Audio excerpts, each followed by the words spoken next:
सलाम हिंदुस्तान दोस्तों, एक शब्द है पनाह गुज़ी। फ़ारसी से आया है। फ़ारसी के पनाह और फ़ारसी के ही गुज़ी शब्दों को मिलाकर बना है।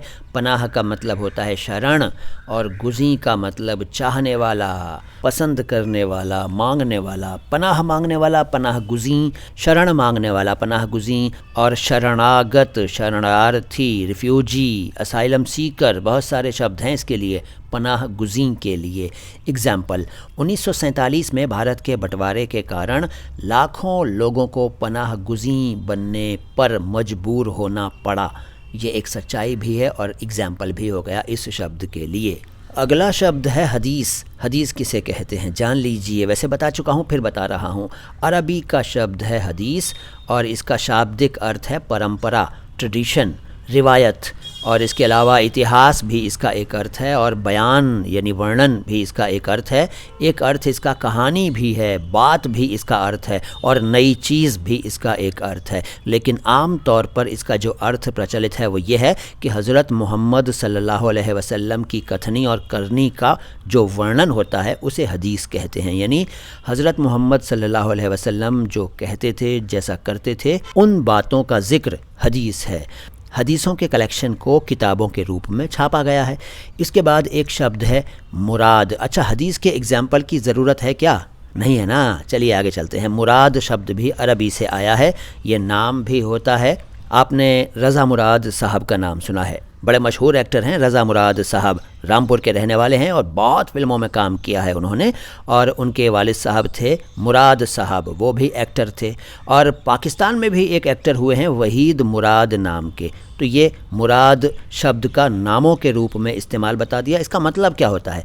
मुराद शब्द का अर्थ होता है इच्छित वस्तु, यानी वो चीज़ जिसकी इच्छा की जाए, जिसको हासिल करने की ख्वाहिश की गई हो, वो वस्तु जिसका इरादा किया गया हो। अगला शब्द है मफादात। ये भी अरबी से उर्दू में आया और ये मफाद शब्द का प्लूरल है, यानी बहुवचन है, यानी जमा है। मफाद का मतलब फ़ायदा और मफादात का मतलब फ़ायदे, यानी बेनिफिट्स, हित। एग्ज़ाम्पल ये हो सकता है कि अच्छी सरकारें जनता के मफादात का हमेशा ख्याल रखती हैं। इसके बाद एक टर्म है हिलाल इम्तियाज़। हिलाल इम्तियाज़ अरबी के हिलाल और अरबी के ही इम्तियाज़ शब्दों को मिलाकर बना। हिलाल कहते हैं नए चाँद को, बालेंदो हिंदी में कहते हैं, क्रेसेंट मून अंग्रेज़ी में कहते हैं, और दूज का चाँद भी कहते हैं।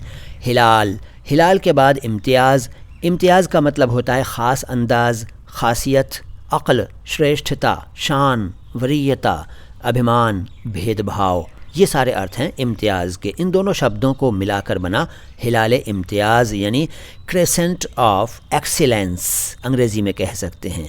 अच्छा साहब, एक बात और बताऊं, हिलाल इम्तियाज़ जो है ये पाकिस्तान की सरकार द्वारा दिया जाने वाला दूसरा सबसे बड़ा सिविलियन अवार्ड है, जो वहाँ पर सिविलियंस को भी दिया जाता है और आर्मी के लोगों को भी दिया जाता है, हिलाल इम्तियाज़। बात चली तो मैंने आपको ये जानकारी दी। अच्छा, एक बात और बता दूं, ये पुरस्कार वहाँ पर यानी पाकिस्तान में राहत फ़तेह अली ख़ान साहब को मिल चुका है, वसीम अकरम को मिल चुका है, वक़ार यूनुस को मिल चुका है, आबिदा परवीन, जोश मलिहाबादी और जनरल ज़ियाउल हक़ को भी मिला था।